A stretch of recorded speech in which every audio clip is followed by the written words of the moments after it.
we have a new series on click2houston.com. It's called Cowboy Carter Chronicles. From Juneteenth to sundown towns, we're delving into Black history and cultural contributions with a Houston twist, of course. It stems from a course offered at University of Houston, inspired by Beyoncé's Cowboy Carter album.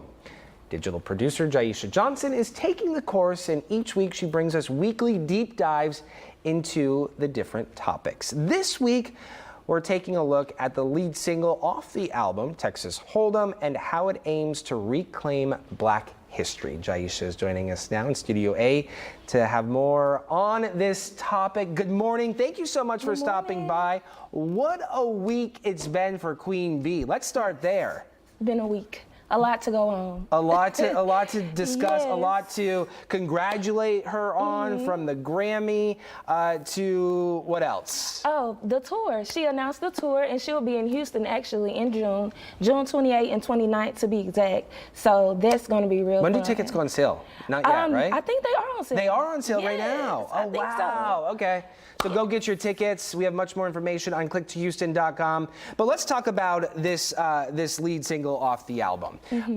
Share some examples of how this intertwines with Black towns in Texas, the cultural meaning and how things were established in big monumental times for the country. Yes, so that song, it really, so with her dropping that, it was like the first single to drop off the album, like us really getting to hear what country Beyonce sounds like. And people loved it. Yes, they did. And it really just was creating space in country. And before that, it wasn't a lot of Black artists to really be at the forefront of country before that. So just like during the time right after the Civil War, where Black people were creating Black towns to create a space for themselves, that song, a safe space. Yeah, a safe space, right. That song kind of symbolizes what Beyonce did with that song in country music, because Black people were trying to do the same thing in this country with creating their own spaces in their own towns. Yeah, and even after that freedom, there was still limitation, right?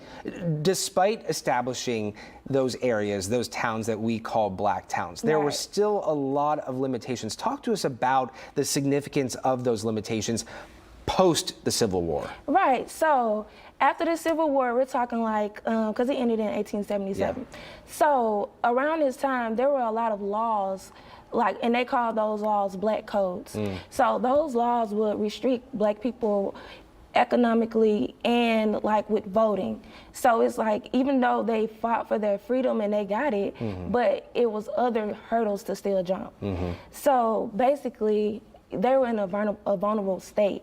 So when in the song Texas Hold'em, she said, lay your cards down. So when you lay your cards down, you're putting it all on the table, right? So that kind of symbolizes in the song like what the vulnerabilities of that experience, what that must have been like. That symbolism. We know too, so often churches and schools, they play pivotal roles for communities in all walks of life, right? They played a particular important role in Black communities, in Black culture, for both survival and growth, for people to really thrive. Talk to us